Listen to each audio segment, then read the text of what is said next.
Segundo a palavra de Deus, que nós vamos ler agora, Mestre por excelência, Yeshua HaMashiach, Jesus o Messias.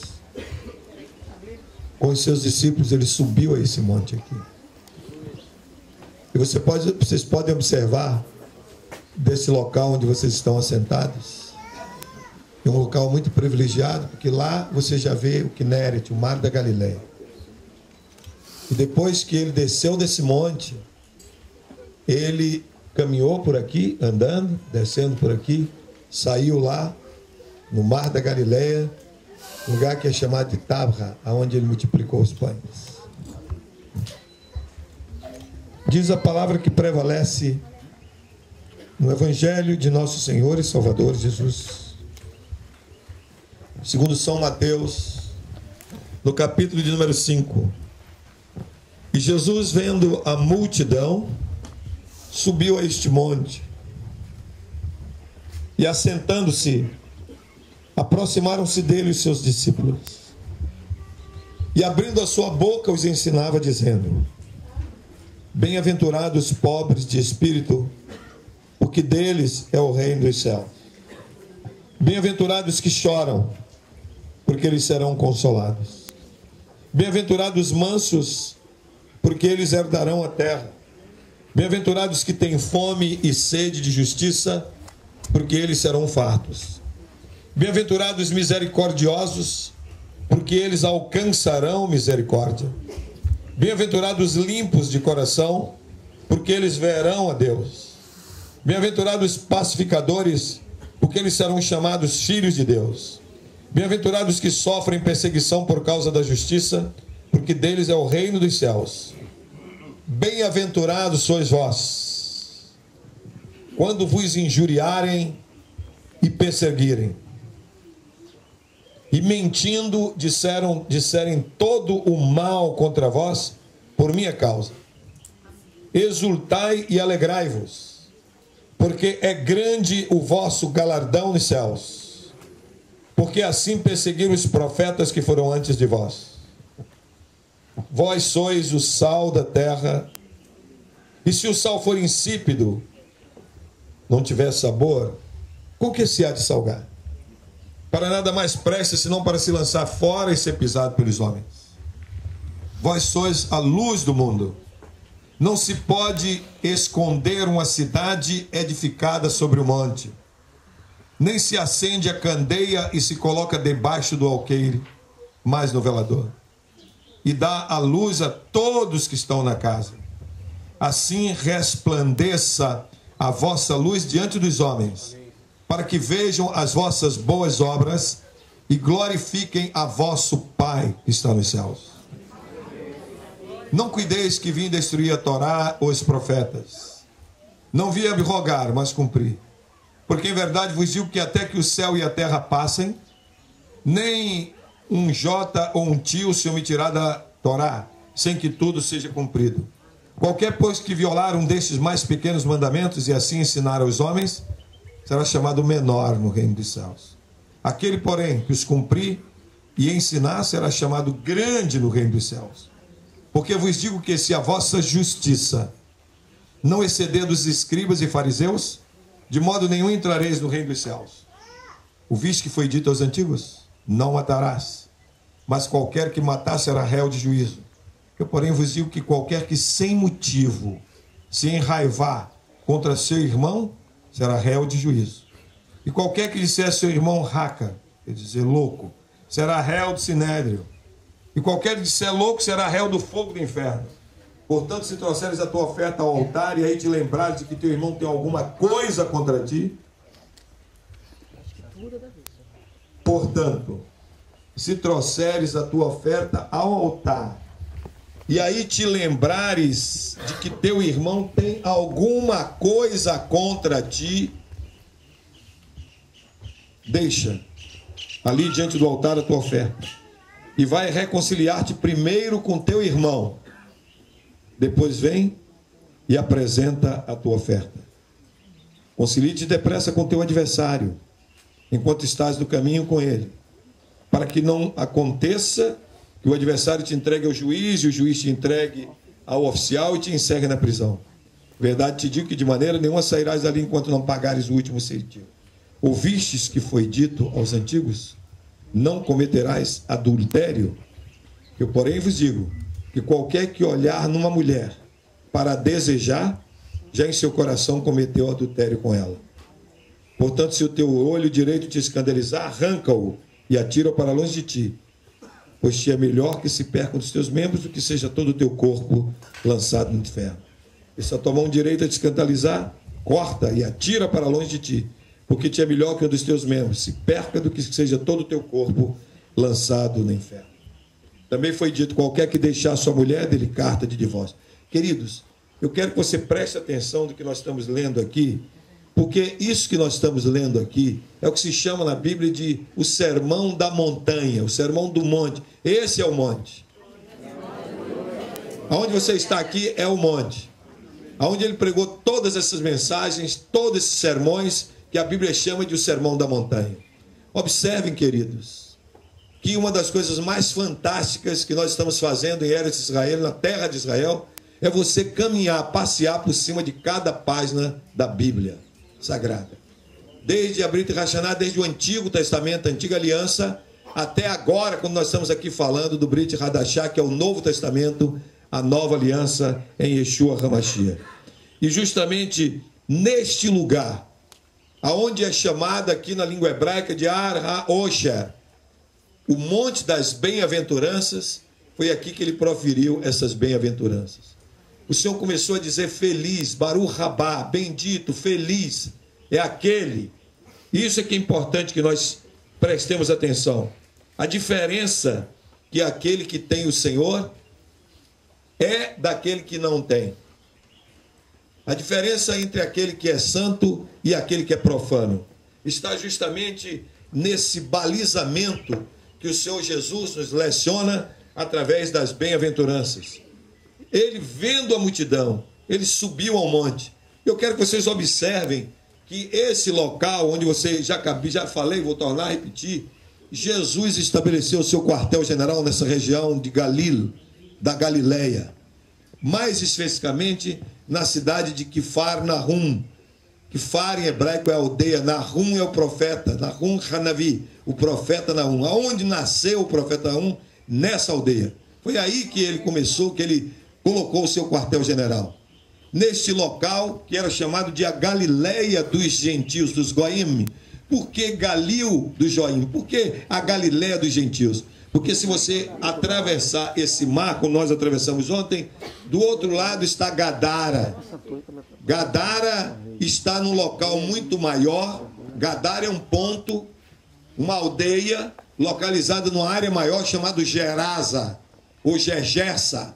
Então você vai encontrar na sua Bíblia Gergesenos, Gerazenos e Gadarenos. É a mesma coisa. Tanto faz você estar em Aracaju quando você está no estado de Sergipe. Tanto faz você estar em Salvador quando você está no estado da Bahia. Então quando se fala em Gadara, está se falando numa cidade. Quando você fala em Gerasa ou Gergessa, você está falando em toda a região onde Gadara está lá. Entenderam agora? Muitas vezes você lê na Bíblia, não entendo. Está aqui Gergeseno, tem outro que tem Gadareno.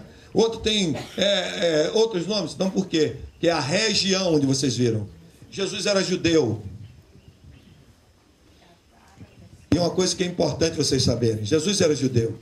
E nenhum judeu, ele não pronunciava nenhum nome de nenhuma cidade aonde o povo adorasse ídolos, imagens. Eles não pronunciavam o nome daquela cidade. Vocês observem quantas vezes Jesus estava aqui, desse lado aqui de Israel, e chamava os seus discípulos para entrar no barco. Passemos para a outra banda.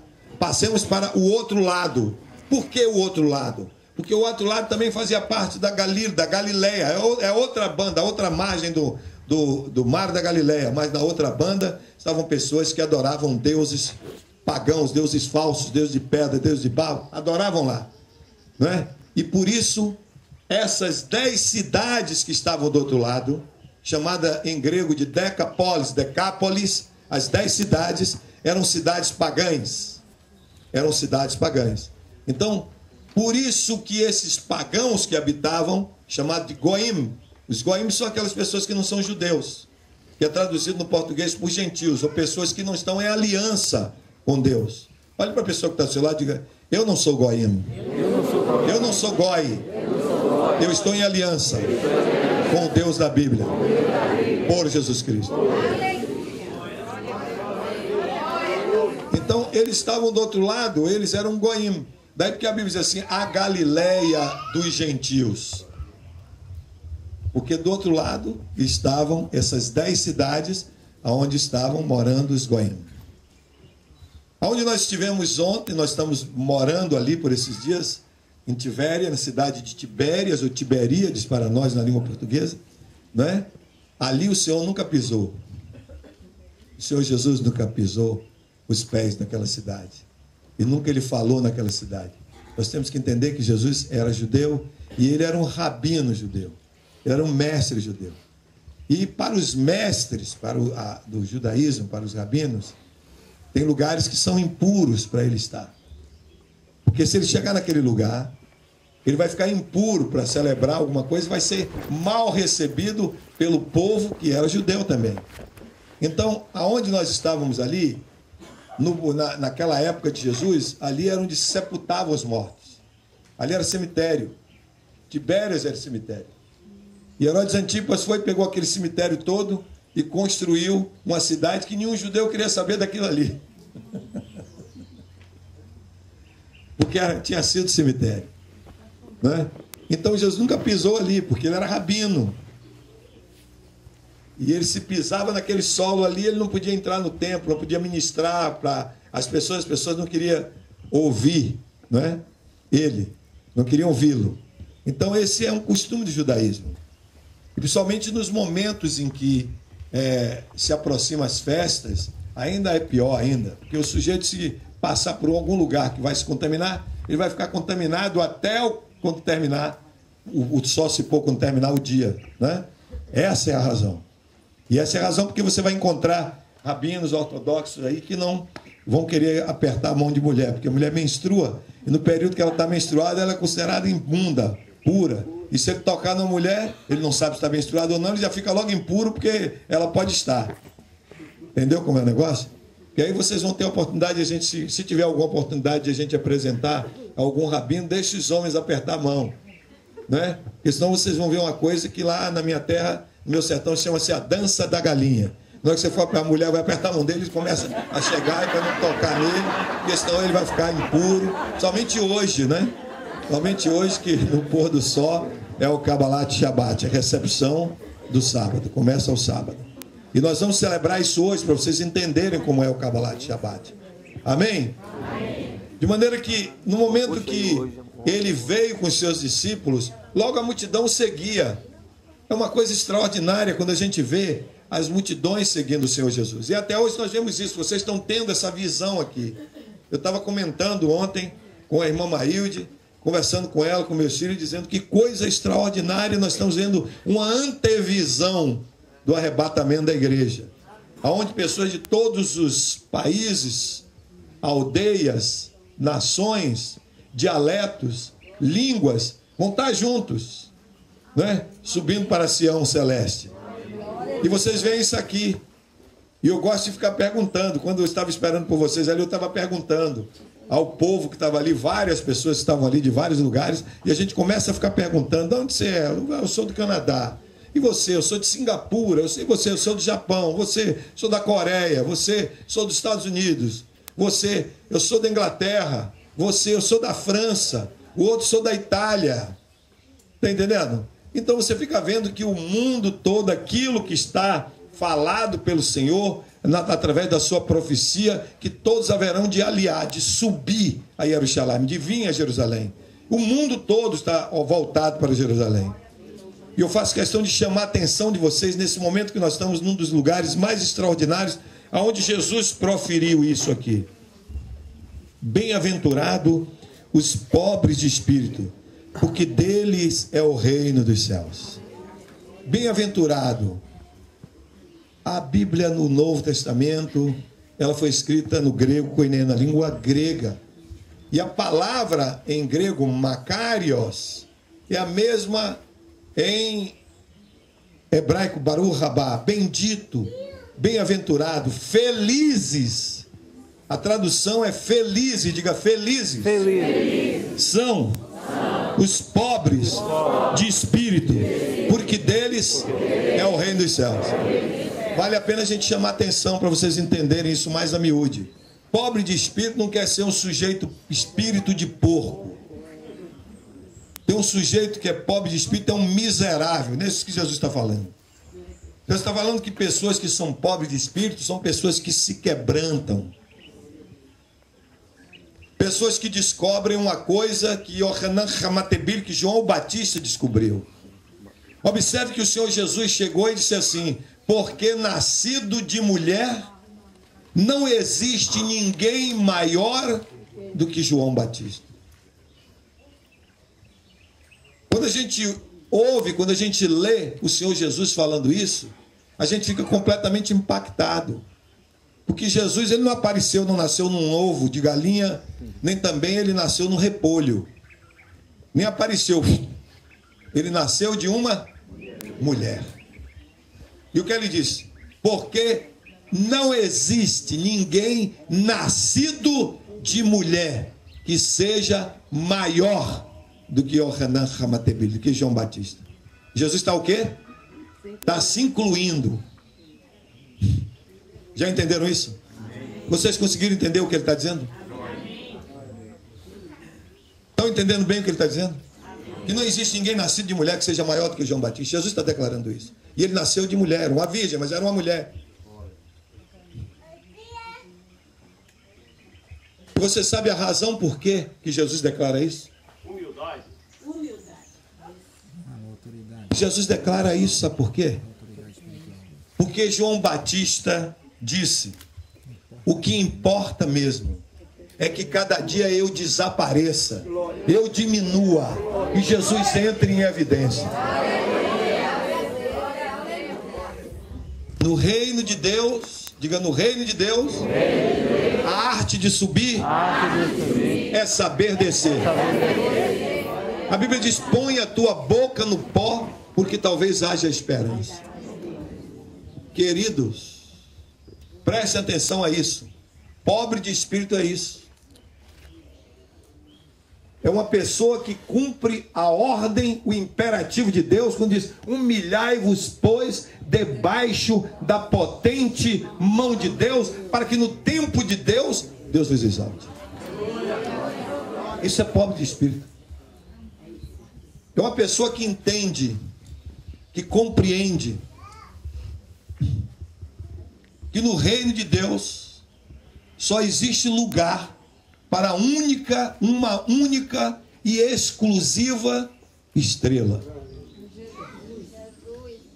Essa estrela é Jesus. Alguém quis ser estrela. Eu sei que vocês estudaram, sei disso, aprenderam isso. Eu aprendi isso quando era menino, no colégio militar. Eu aprendi isso. Estudando uma matéria chamada química, que dois corpos, duas massas, não podem ocupar o mesmo lugar no espaço. Então, nesse espaço chamado universo, só existe um lugar para a estrela. E esse lugar é ocupado por o Senhor Jesus. E a Bíblia diz que ele é a estrela resplendente ou resplandecente da manhã. Isso está dito em Apocalipse. O último livro da Bíblia, chamado em hebraico de Nahon HaYohanan, a visão de João. Em Apocalipse diz assim: ele é a estrela resplendente da manhã. Só existe lugar para essa estrela. Mas a Bíblia diz que outro sujeito que vivia no céu resolveu que ele também tinha que ser estrela. E é por isso que Sefer Yeshayahu HaNavi, no livro do profeta Isaías, capítulo 14, e no livro do profeta Ezequiel 28, a Bíblia diz: como caíste do céu, estrela da manhã, filha da alva. Ele quis ser estrela, hoje ele é diabo. E quem quer ser estrela no reino de Deus, além de Jesus, vira diabo. Só tem lugar para uma única e exclusiva estrela.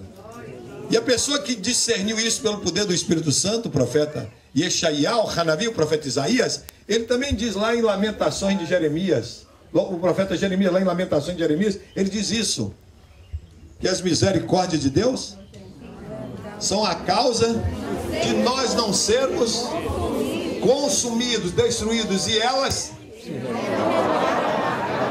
por que elas se renovam a cada manhã? Porque Jesus, às 6 da manhã, quando você acorda, está do seu lado, irmão. Eis que eu estarei convosco todos os dias. Glória a Deus. Dormiu, acordou, é Ele com você. Então, as misericórdias dele se renovam a cada manhã, porque Yeshua está com você e comigo. E observe uma coisa interessante que vocês têm que entender. Misericórdia, o que é que significa misericórdia? Às vezes a gente está lendo a Bíblia, está estudando a Bíblia, está ouvindo palavras, a gente grava aquilo mecanicamente e não sabe o significado. O que é misericórdia? Misericórdia nós estamos falando que a Bíblia no Novo Testamento foi escrita em grego, no Antigo a gente sabe que a maioria dos textos foi escrita em hebraico, mas misericórdia não tem nada com nenhuma com a língua com a outra. Misericórdia são duas palavras que vêm da língua latina que deu origem à nossa língua portuguesa. Da língua que os romanos falavam. Vem de duas palavras. Diga miserere. Miserere. E corde. Miserere. Diga miserere é miséria. E corde é coração. Então diga misericórdia. É quando Deus coloca o coração de Deus na miséria do homem. Isso é misericórdia. Misericórdia é isso. Misericórdia é diferente de justiça. Justiça significa dar a cada um o que é seu. Isso aqui é justiça. Em qualquer língua do mundo, justiça quer dizer isso.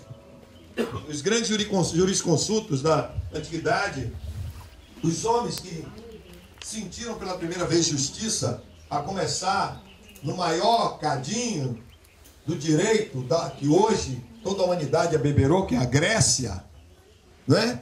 Nós vemos esse conceito com Simônides, o grande jurista grego Simônides, da cidade-estado de Ceos, na Grécia.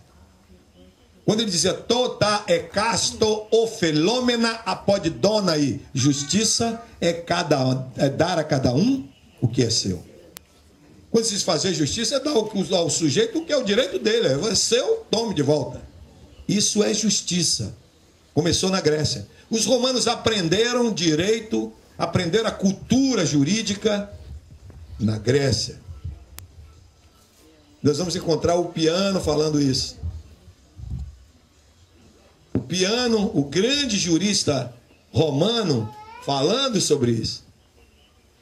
A justiça é a vontade perpétua e constante. Justiça ac constans et perpetua voluntas suum quique tribuere. A justiça é a vontade perpétua e constante de dar a cada um o que é seu. Justiça é dar a cada um o que é seu. O maior gênio jurídico de toda a América Latina e que impactou todo o Brasil e o mundo, o nosso querido Rui Barbosa, ele dizia isso. Justiça é tratar desigualmente os desiguais na medida que eles se desigualam. Então é dar a cada um o que é seu. Isso é justiça. Diga, justiça é dar a cada pessoa o que é dela. Se Deus agisse com justiça comigo, eu não estava aqui. Já estava no inferno há muito tempo. Mas ele agiu com misericórdia. E por isso ele mandou o filho dele.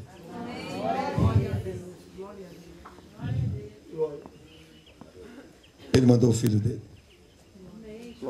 Misericórdia envolve amor. E amor incondicional. E você observe isso. Misericórdia. E ele diz isso: se vós soubesses que misericórdia eu quero e não sacrifício. Misericórdia é dar a cada um o que ele necessita. É dar a cada um o que ele precisa. Você precisa de pão? Tome pão. Você precisa de roupa? Tome roupa. Você precisa de uma ajuda? Tome uma ajuda. Isso é misericórdia. Isso é agir com misericórdia. E ele age assim para conosco.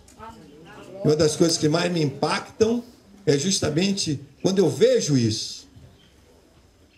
E vejo aquilo que está escrito na palavra que prevalece desde o Antigo Testamento, no livro de Malaquias, capítulo 3, verso 6, quando ele diz assim: eu, o Senhor dos Exércitos, não muda. Deus não muda, queridos. Deus não muda. E a Bíblia diz que o testemunho de 2 ou 3 é verdadeiro. Nós vemos o testemunho de Malaquias, capítulo 3, verso 6, Antigo Testamento. Vemos o testemunho do apóstolo Shaul Shalia, o apóstolo São Paulo, não é? Ele pregando, ele escrevendo uma carta para os judeus que creem que Jesus é o Messias, os judeus messiânicos. A carta de São Paulo aos Hebreus. E ali, em Hebreus capítulo 13, versículo número 8, Paulo mostra aquilo que Malaquias fala, que Deus fala pela boca de Malaquias. Eu, o Senhor dos Exércitos, não mudo. Aí Paulo diz, ele é o mesmo ontem, hoje e eternamente. O apóstolo São Tiago era meio irmão do Senhor Jesus. O Senhor Jesus era filho de Miriam Menat Zeret, Maria de Nazaré, com Ruach HaKodesh, com o Espírito Santo. E Tiago e os outros eram filhos de Miriam com Yosef. José, que era padrasto do Senhor Jesus. Ele era meio irmão do Senhor Jesus. Nenhum deles acreditava em Jesus como Hamashia, como Messias. Ninguém aceitava Jesus como Messias. Nenhum deles. A Virgem Santa Maria, a Bíblia diz que ela guardava todas as coisas que aconteciam no seu coração. Era uma mulher quebrantada, era uma mulher cheia do Espírito de Deus. Mas os irmãos queriam matar Jesus. Tá maluco? Dizendo que é filho de Deus. Quando nós nascemos, ele já estava em nossa casa. Qual é o negócio que é filho de Deus? Que negócio de filho de Deus é esse? Está entendendo, irmão? Não é nada de filho de Deus. Vamos matar esse miserável. Mas aconteceu uma coisa extraordinária. É que na realidade o Senhor Jesus que veio para morrer, ele não é Marte. Jesus nunca foi Marte. Ele veio para morrer. Marte é o sujeito que vem, tem uma ideia qualquer e termina morrendo por aquilo. Ele não veio, ele não era nada disso, ele veio para morrer. Porque a Bíblia diz que não há perdão de pecados sem derramamento de sangue. Ele veio para derramar o seu sangue. E na cruz, que a Bíblia diz, maldito aquele que morrer na cruz. Ele se fez maldito por nós, para que nós fôssemos benditos do Senhor. Ele se fez pobre para que nós fôssemos ricos no Senhor.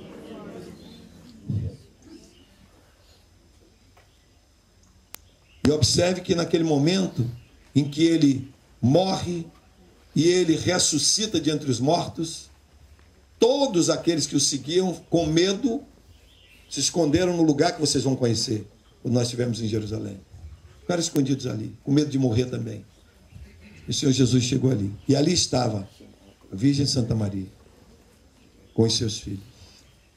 E na hora que o Senhor Jesus entrou ali, ressuscitado, e eles viram a glória dele, eles todos aceitaram Jesus. E 2 dos seus irmãos passaram a ser seguidores de Jesus. Um era esse que nós estamos falando, Jacob, Tiago. E o outro era Yehuda. Os dois são Judas e São Tiago. Passaram a ser seguidores de Jesus. E é Tiago, que era o líder da igreja em Jerusalém.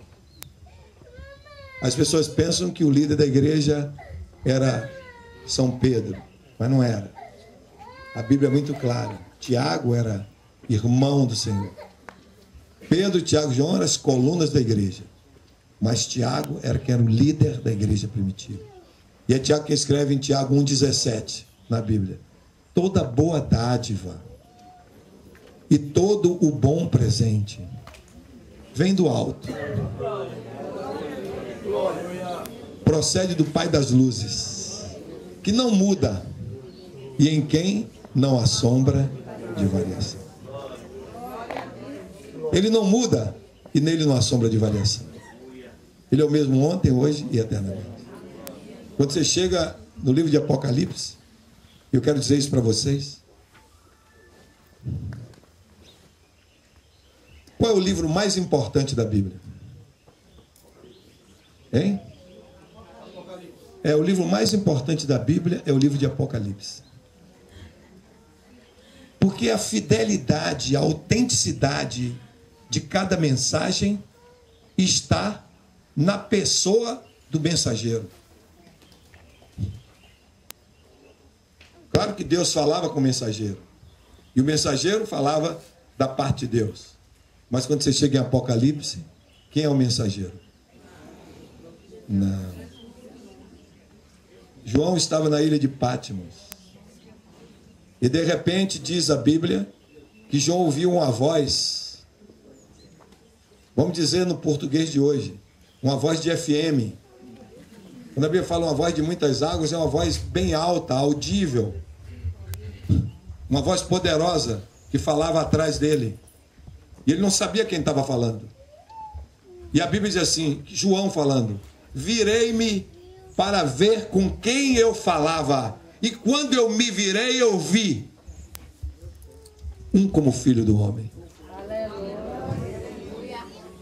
E o seu cabelo era branco como a neve. Olha para seu vizinho que você começou interagindo com ele, diga, cabelo branco fala da eternidade. E ele olhou, quis olhar os seus olhos, e seus olhos eram, diz a Bíblia que seus olhos eram chamas, tochas de fogo. Diga, os olhos dele são penetrantes, avaliadores, como fogo. Já viu que o fogo não respeita nada, irmão? Ele viu que saía da boca do Senhor Jesus uma espada de 2 gumes, uma espada que tem 2 cortes, uma espada que tem 2 fios, que corta de todos os 2 lados. É uma espada só. Ela é una e indivisível porque ela é uma única espada, mas ela tem 2 cortes. Diga, essa espada que sai da boca de Jesus é uma espada, mas tem 2 fios, tem 2 gumes, tem 2 cortes. O nome dessa espada é a Bíblia, e ela tem o Antigo Testamento e o Novo Testamento, os 2 fios de uma espada só. Glória a Deus.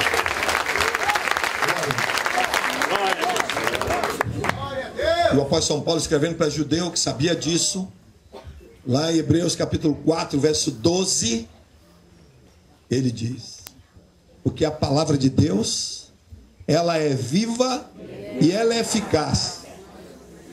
Olha para a pessoa que está do seu lado, você está entendendo isso? Diga, você não está entendendo. É verdade. Ele está dizendo, a palavra de Deus é viva. Uma coisa viva, diga, uma coisa viva é algo que se movimenta. Eu moro no Brasil. Como eu sou vivo, eu andei 18 horas de avião e cheguei aqui. Então a Bíblia, ela é viva. Ela está aqui, ela está no Japão, ela está lá em Singapura, ela está nos Estados Unidos, ela está nos 4 cantos do mundo, porque ela é viva, ela é viva, ela é viva, ela se move, ela anda, ela vai longe.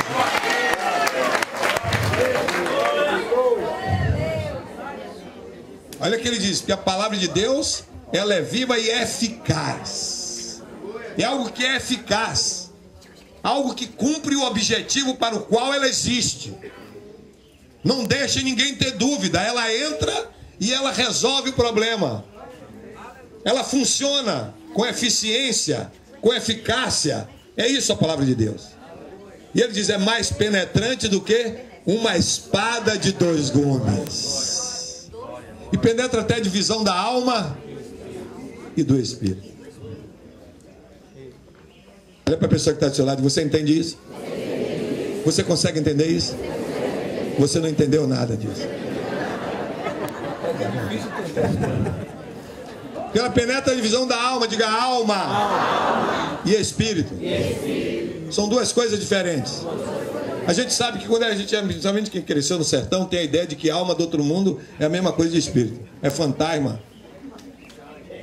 É fantasma. É fantasma. Eu me lembro que era menino lá no sertão de Santa Luz Eu e meu primo, e a gente saiu para ir para a praça. Quando dava 10 horas, apagava o motor, apagava a luz, ficava tudo escuro. E a gente, para voltar para cá, tinha que passar na porta do cemitério. Como é que passa 2 meninos? Aí meu primo disse: e agora para voltar para casa? Vamos dormir na praça? Qual é que eu dormir na praça? Num frio desse. E ele disse: como é que nós vamos passar na porta do cemitério? Eu digo: eu peguei a garruncha de meu avô. A garruncha era uma pistola que dava 2 tiros, depois você corria, né? Vai se aproximando de casa, bem perto de casa tinha um açude. E quando nós fomos passando, ele gritou: olha a alma do outro mundo, meu irmão.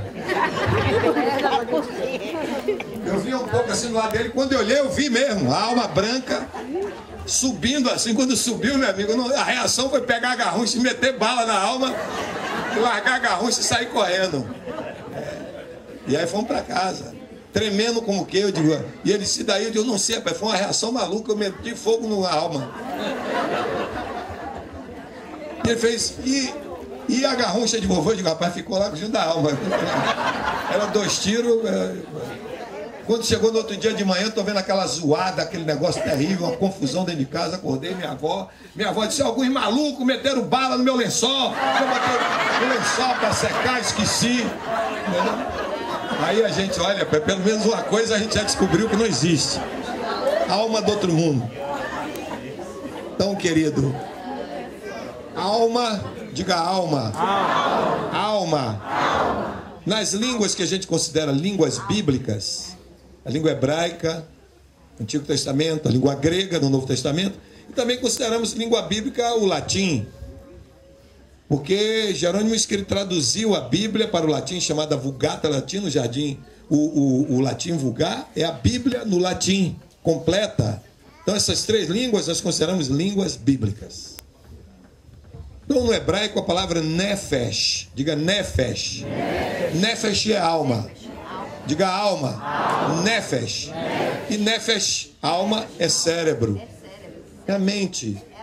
Dentro da sua cabeça você tem aí essa massa cinzenta, isso é alma. Tem nada a ver com espírito.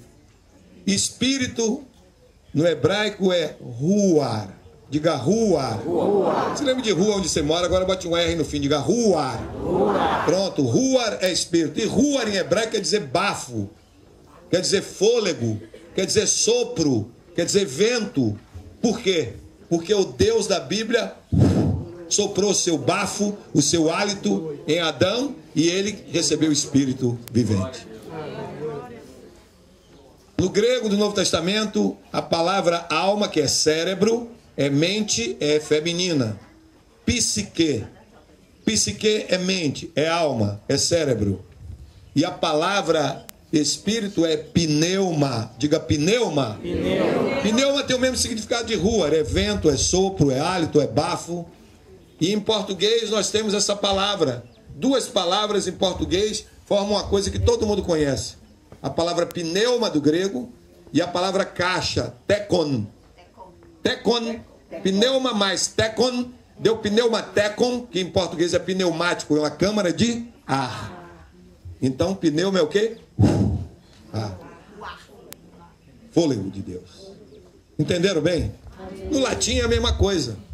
No latim, a palavra cérebro, mente, é ânima, que deu em português desenho animado. É um desenho que fala, um desenho que vê, que anda, igual uma pessoa, porque tem o quê? Cérebro, que é o senso das sensações. E a palavra espírito, em latim, é mens, M-A-N-S, mens. E as pessoas às vezes entram nesse ginásio para fazer educação física, vez lá, bem sana, incorpore sã, diz uma mente sã, não é. Mens é espírito. Mente é ânima. Então, mens lege, o espírito da lei. Entenderam agora? É isso que Deus está querendo que a gente saiba. Então, há uma diferença entre alma e espírito. Entre mente e seu eu verdadeiro, que é seu espírito. Então diga: Deus é uma trindade. O Pai, o Filho e o Espírito Santo. E Ele nos criou à sua imagem e à sua semelhança. Portanto, nos vocacionou para sermos também uma trindade: corpo, alma e espírito. Isso não precisa nem ser bíblico, não precisa nem ser teológico, não precisa nem ser cristão. Basta o sujeito ser um cientista. Ele diz que o homem é formado de 3 partes: cabeça, tronco e membro. Tem que ser a trindade. Fomos vocacionados para isso, né? Outros ainda discutem que às vezes quando é torcedor são 4, né? Cabeça, tronco, membro e o rádio portátil. Mas é importante que a gente saiba disso, que nesse lugar foi aonde ele fez o sermão da montanha. Felizes os pobres de espírito, porque eles herdarão a terra. Os quebrantados, os humildes, os simples. Humildade não é humilhação. Humildade é submissão a Deus. Não é você se despojar nem se desvestir dos seus valores, dos seus talentos, da sua competência, da sua capacidade. Não é isso. É você ser submisso ao Senhor. E você colocar tudo que é seu aos pés dele. Aleluia. Tudo é teu, meu Senhor. Amém? Amém. E o segundo é: bem-aventurados que têm fome e sede de justiça, porque eles serão fartos. O nosso Deus é um Deus de amor, mas é um Deus de justiça. É um Deus justo, porque esses alcançarão misericórdia. Isso aí é aquilo que o Senhor diz: tudo quanto o homem semear. Isso também você vai colher. Está entendendo bem? Em todas as áreas da vida. Se você semeia ódio, vai colher ódio. Se semeia morte, vai ser morto também. Se semeia miséria, vai ser miserável. Tudo que você semear, a semeadura é livre, mas a colheita é obrigatória. E aqui na terra, não é negócio lá do outro mundo, não. É aqui mesmo que você colhe. Tem uma história real de um homem da Irlanda. Era um homem muito simples, esse homem. Simplório, esse homem. E ele morava no countryside, numa cidade do interior da Irlanda. E um certo dia pela manhã, lá perto da casa onde ele morava, estão ouvindo bem, não? Amém. Ele ouviu gritos de uma criança pedindo socorro. E ele entendeu que aquela criança devia ter caído no pântano, que ficava no fundo da casa dele. E ele saiu correndo e pegou aquela criança, e a criança já estava afundando, já estava no pescoço, na lama, dentro do pântano. Ele salvou aquela criança. Nunca viu aquela criança. Salvou, tirou do pântano, levou para a casa dele, deu banho naquela criança, que tinha a mesma idade de um filho dele. E quando ele estava com a criança lá, dando comida à criança, junto com o filho, na mesa, os dois comendo, chegou uma carruagem luxuosa, com um homem milionário, um lorde milionário, um senhor milionário da corte, procurando saber se por ali eles não tinham encontrado o filho dele. Ele disse: entra aqui em casa, é aquele menino. É meu filho. Aí o menino gritou: papai, eu afundei no pântano e ele me tirou e salvou a minha vida. E aquele homem milionário olhou para aquele homem simplório do campo e disse assim: você deseja alguma coisa que eu possa fazer por você? Alguma coisa, eu quero reparar isso que você fez. Você salvou a vida de meu filho. Eu só tenho esse filho. Ele disse: não. Eu fiz nada mais, nada menos do que a minha obrigação. Não, mas eu não estou feliz. Eu tenho que fazer alguma coisa. Não, senhor. E esse seu filho? Isso é meu filho. O que é que você pensa para o seu filho? Eu penso que ele seja um bom menino no futuro. Não. Eu quero que você faça o seguinte. Eu quero que você deixe o seu filho comigo. Aonde eu vou colocar o meu filho para estudar, eu vou colocar o seu filho também para estudar. Eu quero investir nesse menino, porque você salvou a vida do meu filho. Eu posso fazer isso? Pode. E ele colocou aquela criança no melhor colégio da Irlanda. E colocou o filho também dele, junto com aquele menino. E os dois cresceram juntos. E aquele menino pobre, filho do homem que salvou a vida do milionário, do filho do milionário, estudou medicina na maior escola de medicina da Irlanda. E um dia, aquela criança pobre, filha daquele pobre, tornou-se Dr. Alexander Fleming. E ele descobriu uma coisa chamada o antibiótico, a penicilina. E ele, como médico, descobriu a penicilina.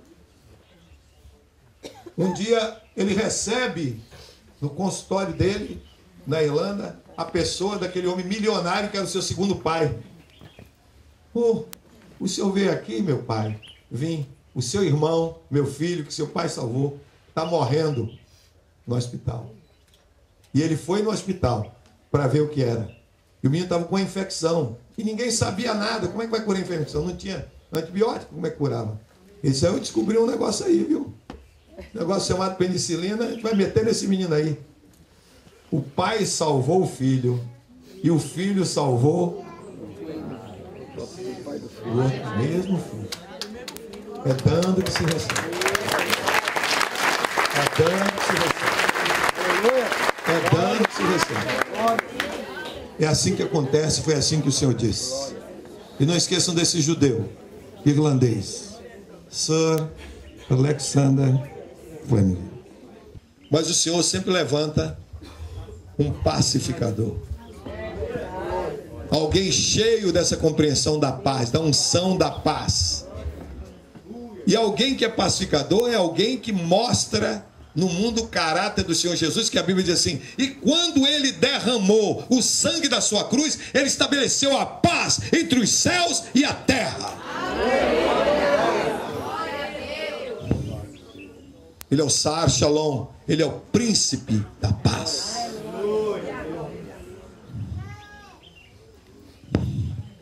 E quando nós estamos estabelecendo a paz entre duas pessoas, discórdias e discussões, nós demonstramos o caráter do Senhor Jesus. Bem-aventurados que sofrem perseguição por causa da justiça, porque deles é o reino dos céus. Deles é o reino dos céus. Mahatma Gandhi, o grande líder da Índia, ele levou o seu país a ser liberto do jugo inglês.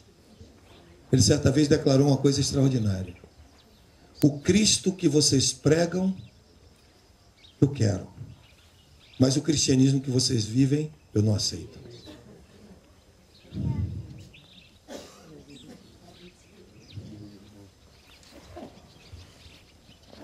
Uma certa vez, um homem muito simples, pregador do evangelho, na China, estava pregando na sua igreja. Já o comunismo tinha tomado conta na época de Mao Tse-tung. Era proibido se pregar o evangelho. Como até hoje é proibido na China. E nos países comunistas. Na Coreia do Norte, em Cuba. A igreja subterrânea. E aí, ele estava pregando ali o evangelho. Entrou um oficial do exército chinês. E disse: para esse negócio dessa conversa fiada aí. Ele disse: eu estou falando de Jesus. Ele disse: você está falando de Jesus? Eu já andei lendo sobre ele. Era um filósofo lá do Oriente Médio. Tem nada a ver com a China. Ele fez: tem muito a ver com a China. E aquele oficial se aproximou dele e desferiu um tapa no rosto dele, violento. Deu um tapa violento no rosto dele. E quando ele deu um tapa violento no rosto dele, o rosto chegou a ir para o outro lado assim. Ele aí se posicionou em outro lado assim, disse: pode bater no outro lado também. Porque ele me ensinou assim: quando baterem na sua face, dê a outra. E aquele oficial disse: esse Jesus eu quero. E Sadhu Sudha Singh, esse chinês, uma das maiores referências do evangelho em toda a história do mundo. Bem-aventurado os pacificadores, porque eles darão os céus. Não esqueçam de Sadhu Sudha Singh. Bem-aventurados sois vós, quando vos injuriarem e perseguirem, e mentindo disserem todo mal contra vós por minha causa. Exultai e alegrai-vos, porque é grande o vosso galardão nos céus, porque assim perseguiram os profetas que foram antes de vós. Felizes serão quando vos amaldiçoarem, vos perseguirem, vos maltratarem e mentindo disserem todo mal contra vocês. Eu ouço aleluia, eu ouço glória a Deus. E eu fico assim meditando que muitas vezes é tudo da boca para fora esse negócio. Irmão. Porque na hora que alguém te ataca e mentindo, diz tanta coisa contra você, a raiva vem, e você declara: tem horas que me vem gosto de sangue na boca.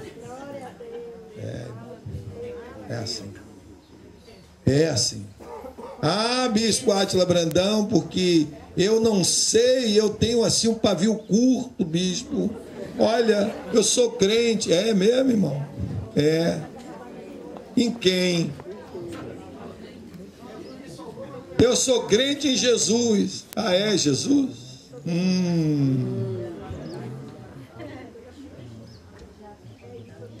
O Senhor Jesus diz assim: vós sereis meus amigos,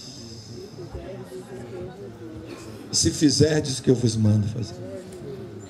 E naquele momento que eles levantaram, depois de espancarem ele, colocarem uma coroa de uma árvore que vocês vão conhecer aqui, chamada Espinus Cristos, que cada espinho é da grossura desse dedo e maior do que ele. E eles fizeram uma coroa, colocaram na cabeça e bateram um pau para aquilo entrar no couro cabeludo. Depois espancaram, como disse Flávio Josefo. Flávio Josefo diz que ele foi espancado com flagrum, que era aquele chicote romano curto de couro de burro, com 3 tiras de couro de burro e com navalhas nas pontas. E ele foi espancado tanto porque aqueles soldados estavam terminando o turno dele e sabiam que não ia para casa se ele não morresse na pancadaria, que aí tinham que levá-lo para a cruz. Então era preferível matar ele do pau ali, quebrar, não pode matar, que aí estava todo mundo livre para voltar para casa, acabava o seu turno. Flávio José disse que espancaram tanto que abriram as costas e os pulmões apareceram. E as artérias de grosso calibre começaram a jorrar sangue. E como um cordeiro mudo perante os seus tosqueadores, ele não abriu a sua boca. E depois que eles fizeram isso, que o sangue estava jorrando aos borbotões, eles colocaram uma capa, e a capa incorporou, grudou, aderiu no sangue coagulado. E na hora que chegou no Calvário, que vocês vão conhecer, eles arrancaram a capa com força. Depois colocaram na cruz com cravos. É um prego quadrado desse tamanho, nos pés, nas mãos. Levantaram a cruz, colocaram na boca do buraco, que a cruz, se botasse, ele caía, tinha que ter um buraco para ela descer e ficar presa ali. Colocaram assim na boca do buraco, empurraram para dentro, e aquilo bateu no fundo e o corpo pesado desceu, lascou tudo. E na hora que lascou, ele disse assim: Pai, perdoa-lhes. Eles não sabem o que fazem. E sabe por que Jesus disse isso? Ele conhecia a Bíblia. Ele conhecia a palavra dele, do pai dele. Shlomo Hamelech, Ben David Hamelech, o rei Salomão, filho do rei Davi, em Sefer Mishlei, no livro de Provérbios, ele diz o quê? A respeito disso. Ele diz: o ódio apodrece os ossos. Quando você vê pessoas com problemas na articulação, pode ter certeza que a maioria dos casos é falta de perdão, é ódio no coração. Artrite, artrose, reumatismo, artrite reumatoide, osteomielite, bursite, as articulações também. É falta de perdão, é ódio.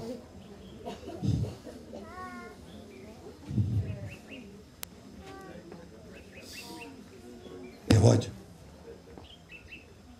É ódio. É ódio. Às vezes pessoas com lúpus eritematoso, pessoas com esse tipo de enfermidade, isso eu estou dizendo a você nesses 28 anos de pregador do Evangelho, 28 anos de experiência com pessoas chegar na minha frente assim, todo parecendo uma múmia paralítica, todo duro, e eu dizer: bota a boca e perdoa e vomita seu ódio, e a pessoa sai curada ali na hora. O ódio apodrece os ossos.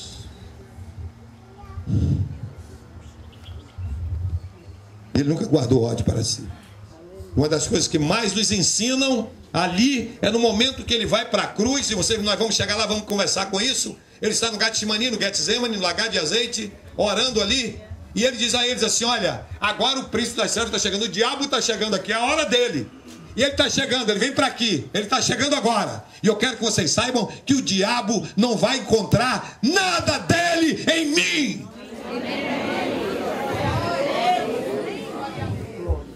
É isso que ele quer, que eu e vocês sejamos como ele. O diabo não tem autoridade legal sobre a minha vida nem a sua, porque não tem nada em minha vida que seja dele. Aliás, deveria ter na minha, porque eu fui de satanistas antes de ser crente. Antes de adorar Jesus, eu fui satanista. Eu dei meu sangue para o diabo, vendi minha alma para ele e me tornei um adorador de Satanás. E essa pequena mulher que está aqui, chorando e jejuando e buscando pessoas que fizeram isso, me pedindo que ele me libertasse e me fizesse um pregador do evangelho. Ele fez isso.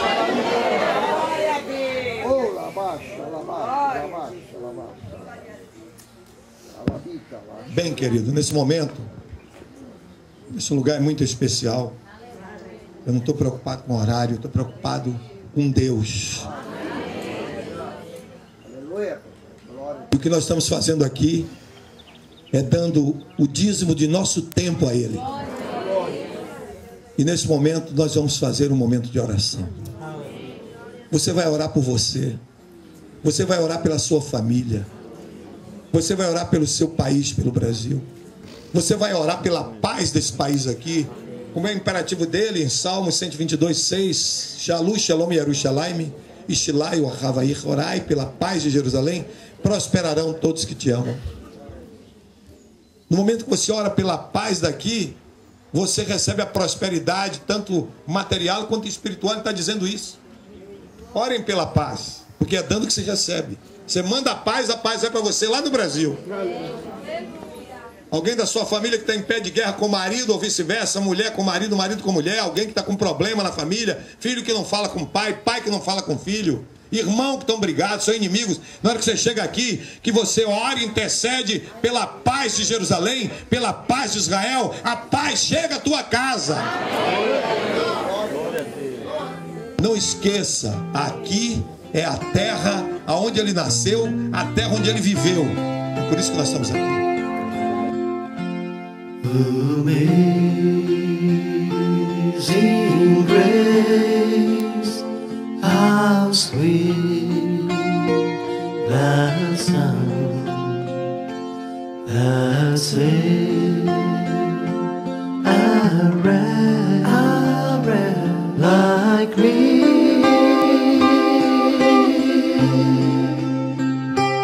I once was lost, but now I'm found. Was blind, but now I see.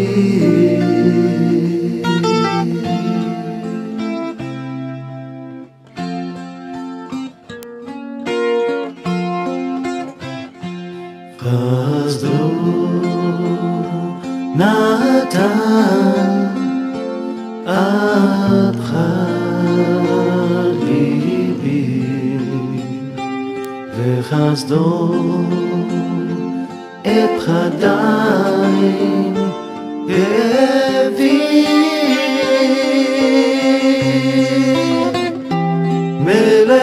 Melechai Vekayam Adolam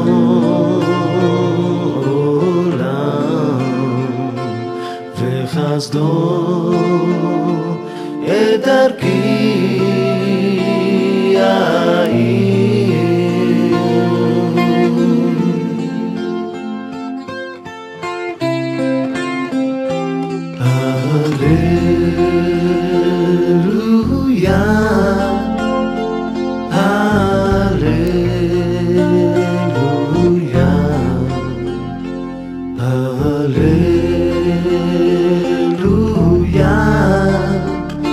Praise God.